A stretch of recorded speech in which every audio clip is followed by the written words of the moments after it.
Hi everyone, and welcome to Zoe Nightingale's You Are Welcome. Today we tackle some of my favorite topics, and we're going to do it with Ben Sheehan, who is a friend from my hometown and a man who has dedicated his life to learning how the Constitution works, how our government really functions, and how you can teach Americans to use their citizenship and use their vote better. So we're going to dive deep into everything about why and how it is important that we educate ourselves, we vote, and we pay attention to what the fuck is really going on out there. I'd like to thank my sponsor, Promescent. You can go to their website and check out all of their sundry of lotions and potions and pills. Oh my, they will help you achieve the kind of sex you always thought you wanted but never thought you could have. And with that said, without further ado, Ben Sheehan.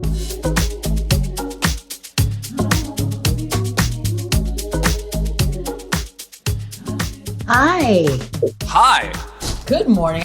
I'm glad I had some coffee. Jesus Christ. How are you? It's been a while. Yeah, how am I? I'm the best, actually. Tell me who you are and how I know you.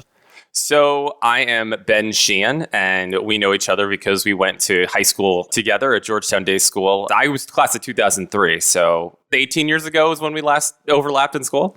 That's correct, and you look the same. Really? I feel like you look the same. I feel like you've always looked the same. You don't age. You have the same face for all of time. I mostly cover my face in the blood of Satan every night. It's this new ritual I've been trying. It's been working for me. Look, whatever works. Beauty is it's subjective, but I find if you keep your skin perfect and your teeth really white and your tits really perky, then you do really well in life. All right, so Ben, tell me what you do and what your sort of life's mission has been. Sure. So ever since I moved out to LA, I started out in the music business, but then I really got into comedy, and I worked at Funny or Die for a number of years, basically making ridiculous videos with people. And what I really enjoyed doing was taking political issues and finding a humorous way to kind of deal with them and help explain them to a mass audience.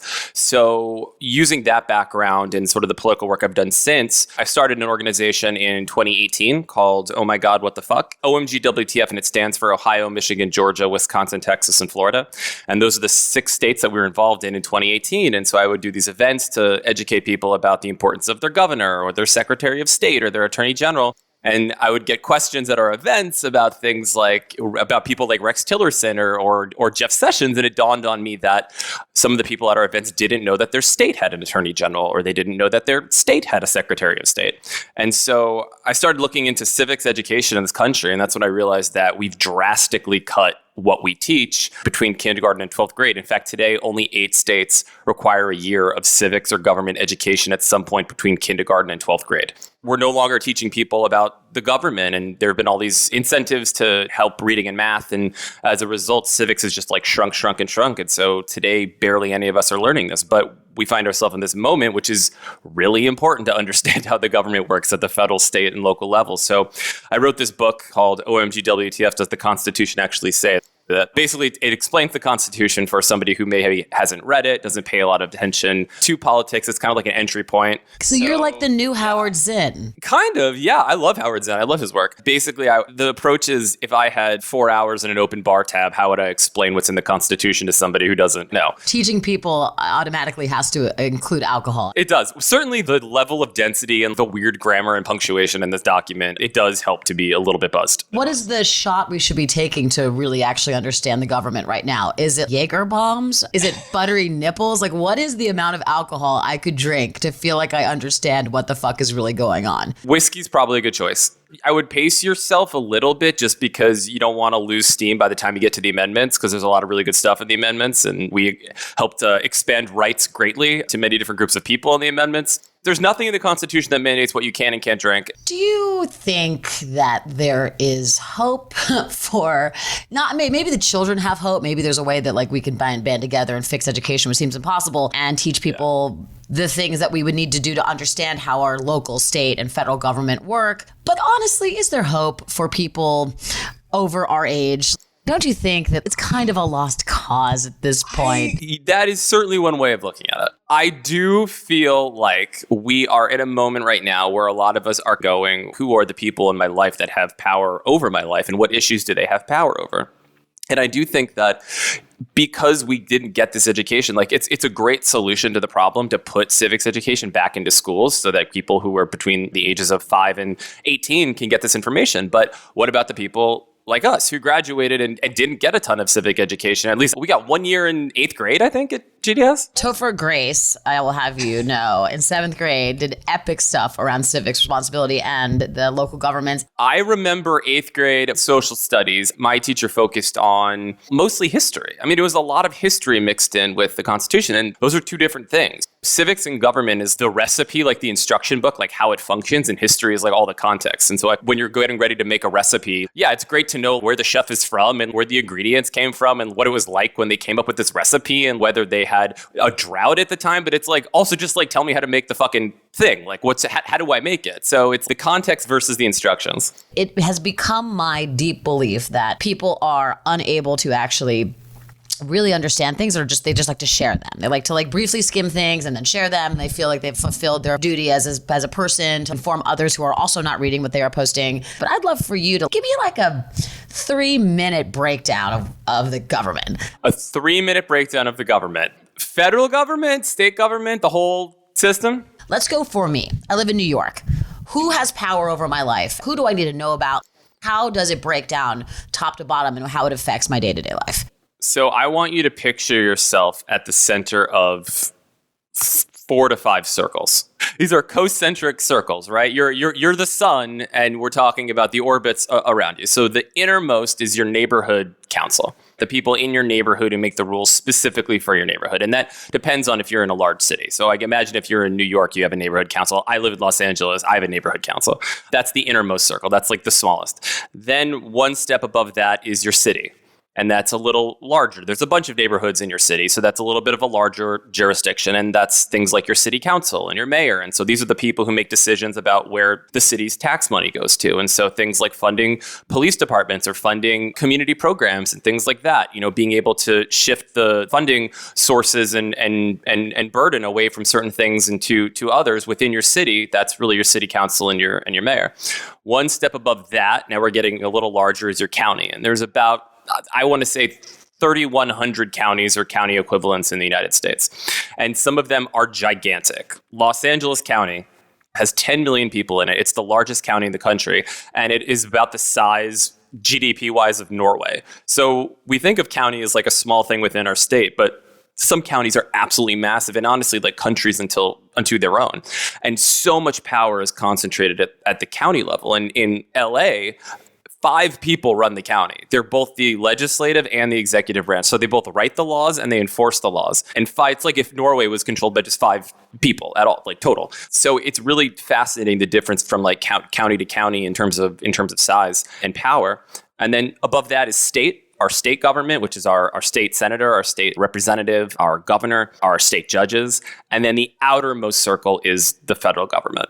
And when we think about power, we really have to think about power trickling back to the center of those circles. And the truth is that at the federal level, it takes a long time for laws to get passed and laws to get enforced. And it also takes a lot longer for things to happen for various reasons. Some of it's corrupting influence of money. The way that the federal government is structured, it's hard to make things happen quickly. So you really are looking at our state and county as sort of the most frequent, powerful centers of government in our lives. And I think by reframing how we look at government, we can learn who to pay attention to. Because name what are some of the issues, like the core issues that you care about? For me, I've been working a lot with immigrant rights, with environmental rights, with protecting Roe v. Wade. So that's a very good selection of things. I'll pick a couple issues and sort of take a look at. So right now we're in the middle of a Supreme Court battle, right? We're looking at a justice who is most likely to be confirmed. That would greatly tip the balance of the court in one direction. And one thing that could happen is there could be a case that comes up where Roe versus Wade is overturned. And specifically the part about Roe versus Wade is a constitutional right to an abortion. That is something that Roe v. Wade in 1973 established, because in the Constitution, it's not, while we have individual rights in the Bill of Rights, it's not all of our rights aren't in there. There are some rights that are not included in there. And so in the 14th and the 9th Amendments, court basically said that your right to liberty in the 14th Amendment at the state level means that you can't have that taken away without due process of the law. And so the idea is that you fundamentally have a right to liberty, and so that an abortion is part of that liberty from the government. At the same time, the 9th Amendment basically says that any of the rights that you do have in the Constitution can't be used to infringe the rights that you do have but aren't listed in the Constitution. And so one argument is that a right to an abortion is one of those unlisted rights in the Constitution. But whatever happens with Roe versus Wade, if it is overturned, if there is a case that overturns it, and this constitutional right to an abortion was upheld in 1992 with another case that was arguably as important called Planned Parenthood versus Casey, which reaffirmed a constitutional right to an abortion. But if that were to go away, it would be up to our individual states to pass laws around abortion. And so each state would make their own decisions, and that would be binding for the residents of the state. If you look at climate change, obviously that's a huge global issue, but there are things that our local leaders can do as well beyond the federal government. And two of those things are our governors and our mayors. They can pledge to follow the Paris Climate Accords as a mayor and as a governor, even if the president refuses to follow it. Our state attorney general can enforce environmental laws in our state and make sure that companies are operating by pollution standards and they're not polluting our water and our air, and making sure that if they do that, they're held accountable. Our state attorney general is the prosecutor for everybody in our state, looks out for our interests. So there are a lot of issues that are largely dictated, even if the federal government doesn't act or refuses to act or says that they're not going to do something, that our state and local leaders can act upon and make sure that we can still work toward and still protect people's rights. Damn. Well, that's good to know. So that brings me to my next question. So it seems like our local and state elections matter a lot more to your life. They matter a massive amount. They truly do. And this isn't to say that the federal government isn't important, but these days, given the partisanship that we're dealing with, unless a single party has control of the House, the Senate, and the presidency, it's unlikely for things to get done, or at least get done quickly, because it's just going to be blocked by the other branch of Congress, or the president will refuse to sign it. I mean, look at the first 2 years of Trump's term. Look at the first 2 years of Obama's first term. It was single party control of the House, the Senate, and the presidency. And the big legislative achievement during Obama's first term was healthcare, passing the ACA, giving millions of people, tens of millions of people, healthcare. The signature achievement for Trump's first 2 years is passing a gigantic tax cut. So rich people and corporations don't have to pay a ton of taxes. There's significant changes to how we run healthcare in this country, and there was a significant change to the tax code. But the truth is the reason those things got through is because of single party control of both branches of Congress and the presidency. So it is hard to have things happen at the federal level given the partisanship today. So it really is our state and local leaders who can act quicker and more often with regard to the issues that we care about. I was speaking to a public defender recently who's amazing, who worked in LA. What an incredible human being that does God's work, for real. She was talking about the district attorney elections. And it occurred to me, I had no idea when that was. And is there a way to either give people access to a schedule?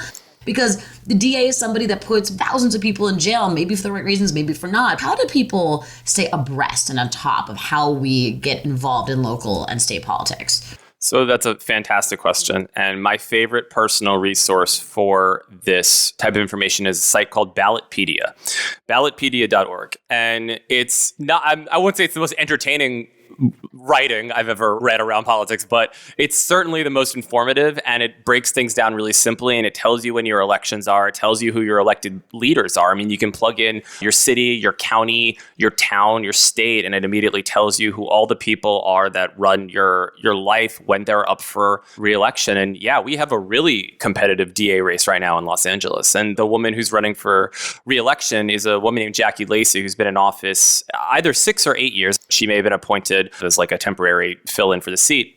She's refused to prosecute a single police officer for any wrongdoing since she's been in office.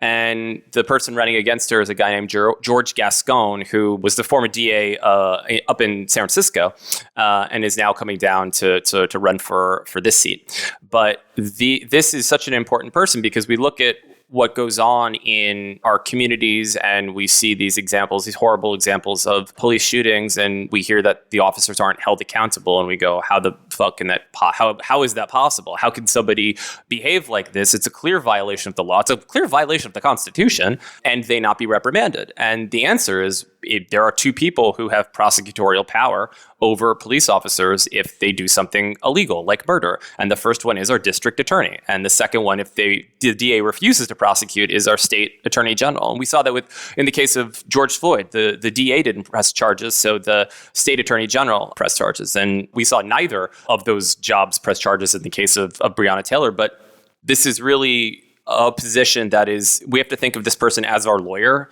The DA is our lawyer for everyone in the county. State attorney general is the lawyer for everyone in the state. So these people, not only do we directly elect them in the vast majority of circumstances, they also work for us. Our tax dollars pay their salaries, their benefits, their expenses. We give them their jobs every 2, 4, or 6 years, however long their terms are, because it differs from state to state. So we are their boss, and they work for us. They are our lawyers. So we need to make sure that they are holding people accountable when they need to be held accountable. Why do you think things are so partisan? When did this happen? When we were growing up and Al Gore and Bush were hanging chads and all of that nonsense, and we were arguing over our surplus and what we were going to do with our surplus money. That was what our problem was. Like, what do we do with all this money we have? Then, of course, we went to the Iraq War, all that stuff. Have they always been this hating of one side or the other?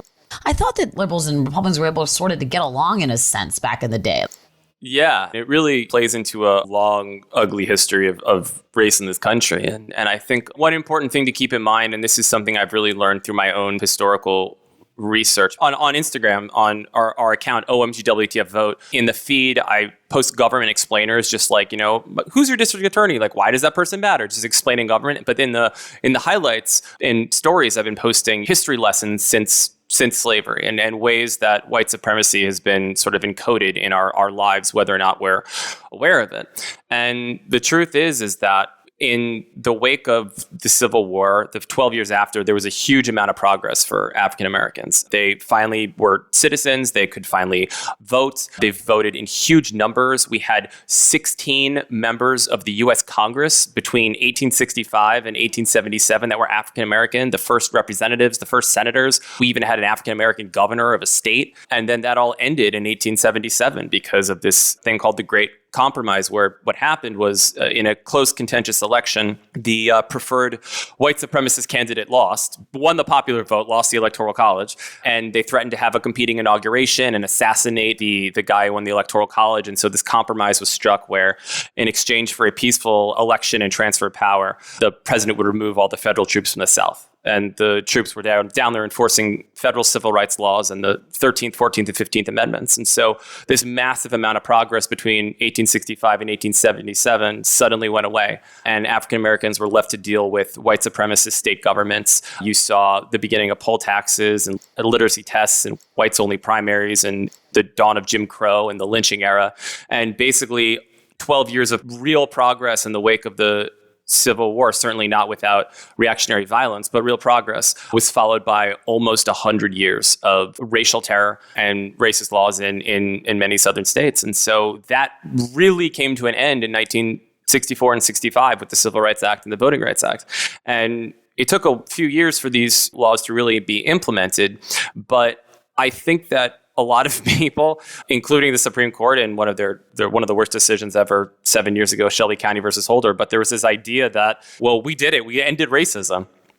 And no, that's not what happened. Yes, there were these federal laws that protected people's right to vote, made it illegal to fuck with people's right to vote. It expanded civil rights, but these are federal laws. And what you saw is white supremacy kind of retreat and hide. And so it went into the more inner circles of government. So it went to the state government. It retreated. So it hid. It went to the county level. I mean, that's what we're seeing with DAs refusing to prosecute people, sheriffs who are brutalizing suspects and people in their custody and people who are incarcerated. And so we have to acknowledge the fact that it didn't end. Racism, white supremacy didn't end. It retreated. It hid in different levels of government.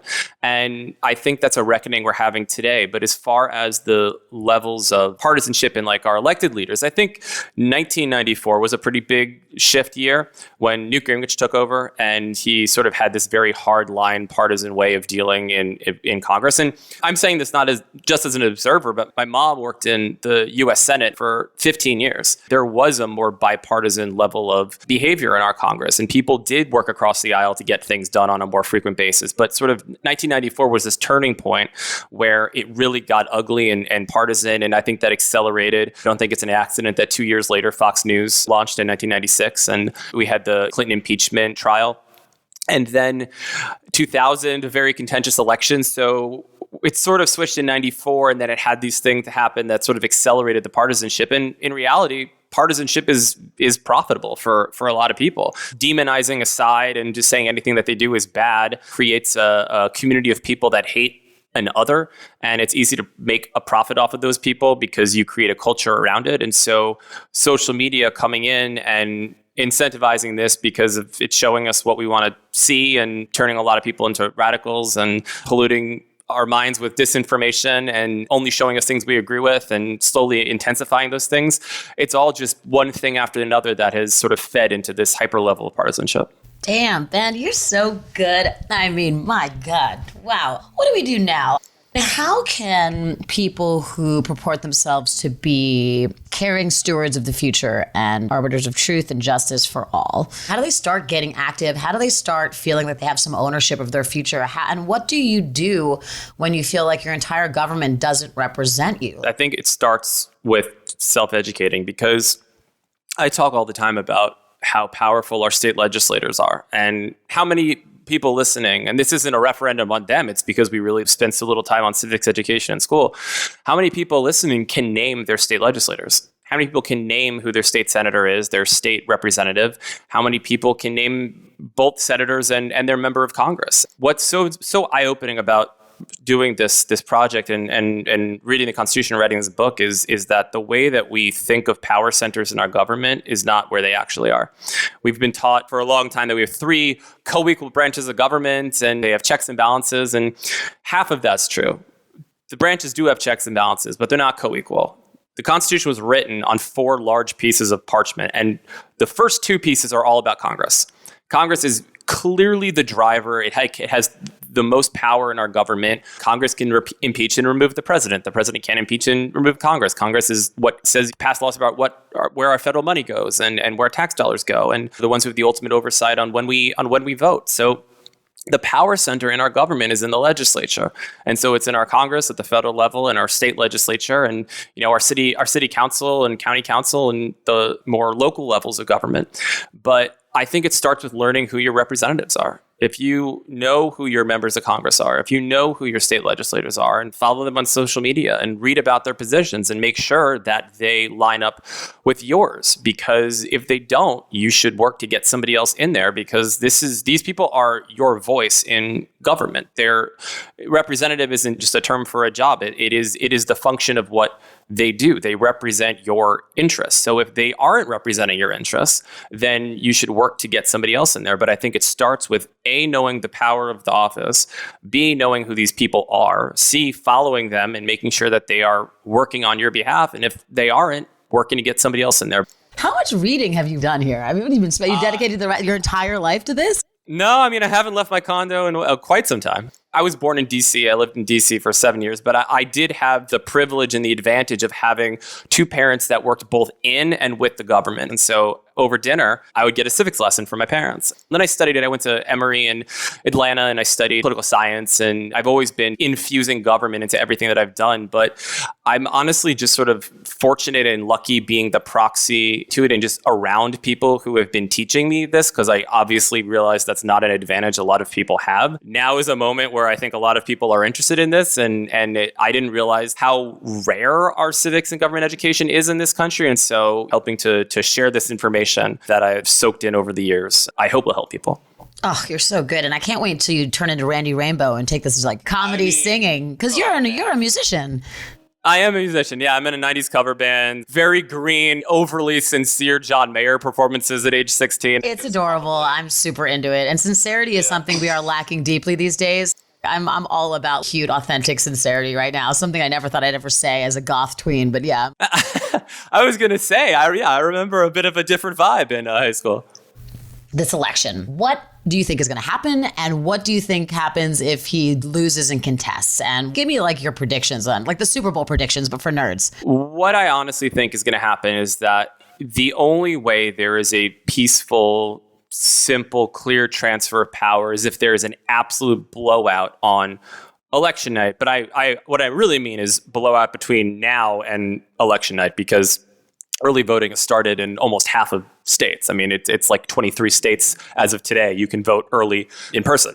So I would say that the only way that there's a clean transfer of power is if there's a blowout on election night. And this isn't just me saying this. This is the Transition Integrity Project did a bunch of wargaming over the summer of different scenarios. And the only one that they found with a clean result is a huge, overwhelming Biden victory on election night in terms of a transfer of power. The other things that could happen is that there's a huge delay in results in many states. And this is very likely to happen because of the unprecedented level of mail-in balloting. And it takes a long time to mail in these ballots. And some states have rules where you have to have the ballots arrive in your county clerk's office by election day. Some states have rules where as long as they're postmarked before election day, they count. But the point is we're going to have a huge amount of mail-in balloting, and the results in many states are going to be delayed. And so a couple things could happen off of this. One is that you could have a winner on election night, and then given the mail-in ballot tallying, that could shift, and it could give the illusion of this situation where it was a clear winner on election night, but then we count all the ballots and another person wins. And I think what the president and his supporters are doing is they are anticipating a heavy slant in returns for him on election night because of his support is largely rural, or certainly has rural counties tend to favor the president, and so you may have less populated counties reporting returns early, while cities and high population dense urban centers are going to take longer to count the huge amount of ballots. And so you could have something called a red mirage, a blue shift, all these like media buzzwords. But the point is that it's very likely that the president could be the winner or ahead on election night, and then you have Biden close the gap and maybe overtake the president. And that could present a problem, not legally, but in sort of the perception. And what could be used of the scenario is that the results can be contested, and there could be claims of voter fraud or vote by mail fraud or recounts demanded. And my worry is that it gets to a point where you have, because the state legislatures in every state are the ones that decide how the electors are appointed, and since 1880 they've all let us vote popular, right? So you're in New York, I'm in California. Our state legislature says everybody in the state can vote, and then we're going to use that to determine the electors. But they could take that back. Now, it hasn't happened, again, since 1876 was the last time that it happened, but it could happen, and you could have a situation where there's claims of voter fraud or vote by mail tampering, and then the legislature will say, we're actually going to have the duly elected members of the state legislature choose the electors. And it would be a huge crisis. I mean, it would be a throwing out of the popular vote, but it's technically possible under the Constitution, but it would come down to which state and what the results and the tallies are and what their own state's laws are.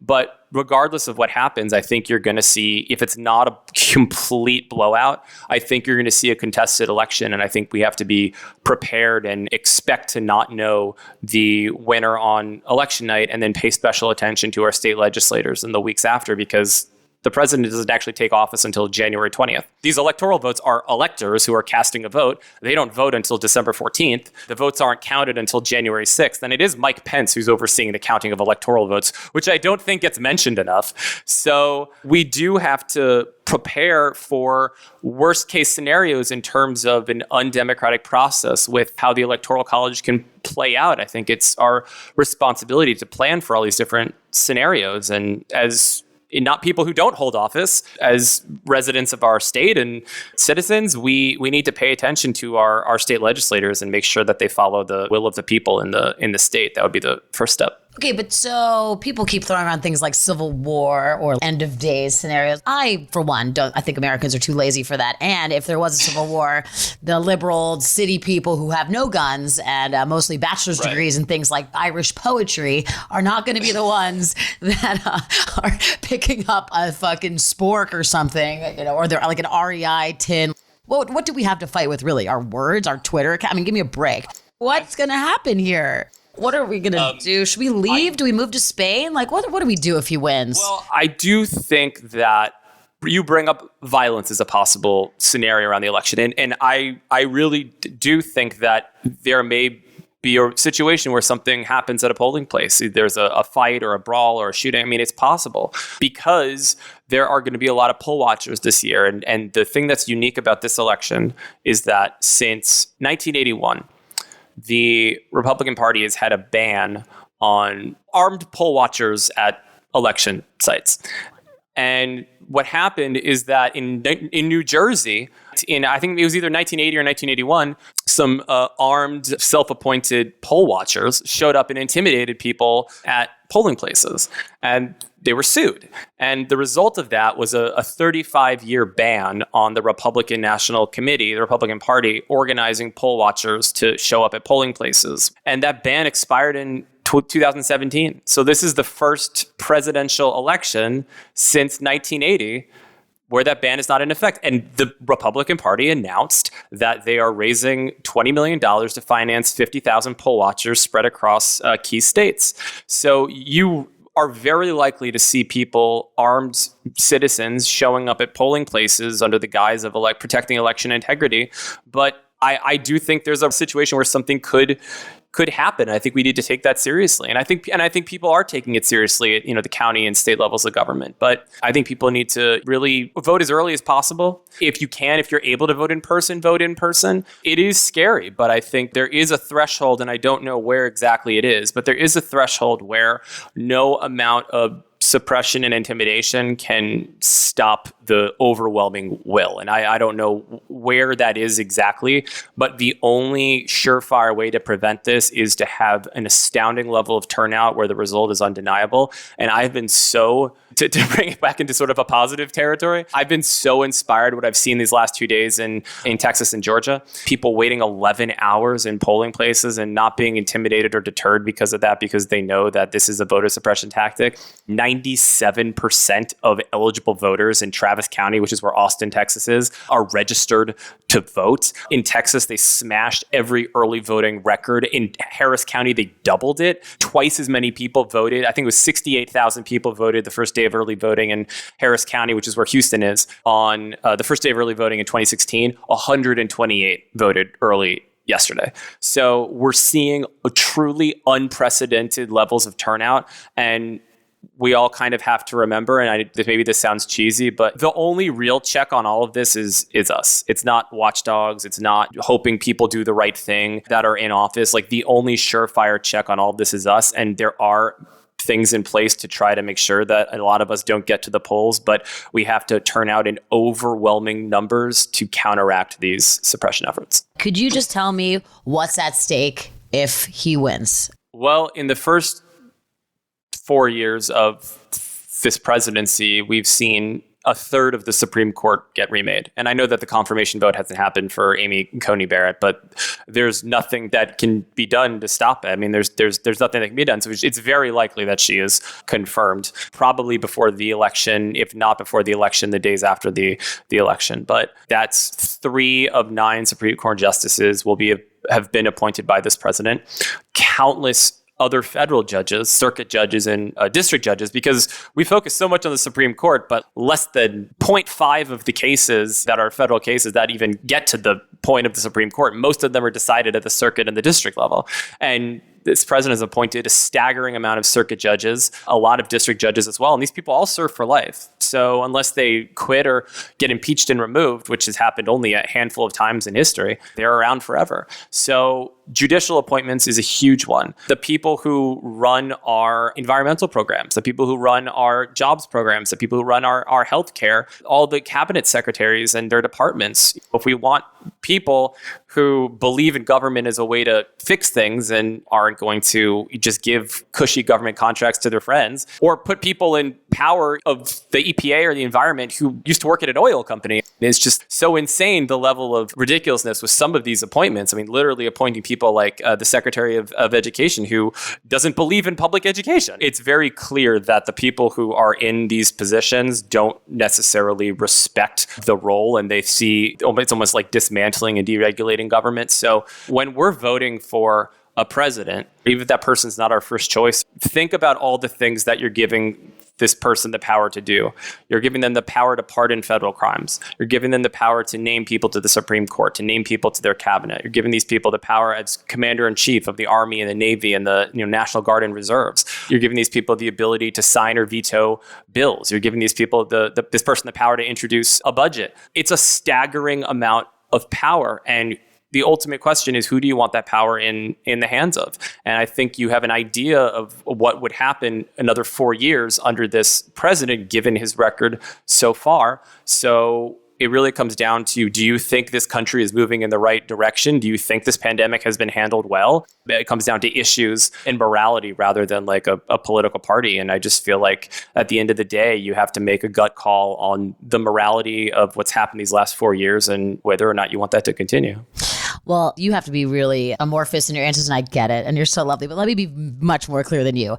If you vote for him, in my eyes, you show a staggering lack of empathy for the human condition and a staggering lack of kindness and care for those who have less. And you are signing up to have people who've always had everything have more, and people who've never had anything have less. And you are, quite frankly, a racist who cares more about money and your backyard than your communities. And I have no patience anymore. So register to vote, get your friends to vote, get your mom to vote. Ben, I knew you'd be great, but you are so good at this. I want to help support you as much as I can because this stuff is so important. And so please, once again, tell people where they can find your things and how we can stay on top of you. And I want to talk to you more. You are such a treasure trove of information. Well, thank you. I really appreciate you having me on and sharing your platform and your audience. And so people can get the book, OMGWTF, Does the Constitution Actually Say? Is available any book retailers, but I encourage people to use sites like IndieBound and Bookshop where they can support local businesses that have been hit hard during this pandemic. And then people can find me on social media, Instagram and Twitter at @BenSheehan. When can we see more comedy from you, sir? Because this has all been so serious. Because you are a comedic soul. Your wings need to be let out to fly. They do. I packed them up to do this, but I did hang up my performance boots several years ago. But I do find that so much of our history and like civics conversations are so stuffy. Why can't you do I'm just a bill, I'm sitting here on Capitol Hill? First of all, that song's great. Huge fan. Just do School of Rock again for the new generation. I'm working on it, so fingers crossed. I would say that making information accessible through humor, and there's a lot of humor in the book, but just taking information and making it simple because there's no reason it needs to be too complex and overly detailed. I think it's almost elitist when that happens. And this is information that we're supposed to know. And the people, honestly, who wrote this document wanted us to know what's in it so that they could continue to operate the government.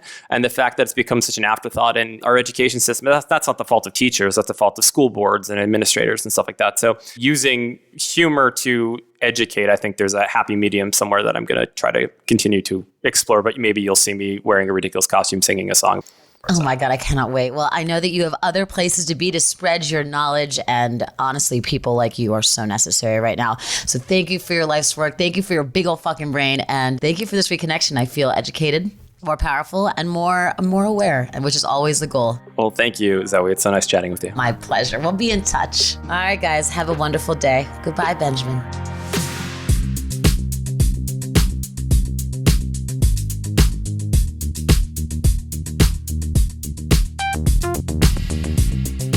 So So I want to thank Ben Sheehan for being such a lightning rod for truth and actual education. You can check out all of his work at that Ben Sheehan at Instagram. You can get his book, OMGWTF, Does the Constitution Actually Say? Anywhere you can pick up books. But as he said, please try to support your local book presses and book dealers.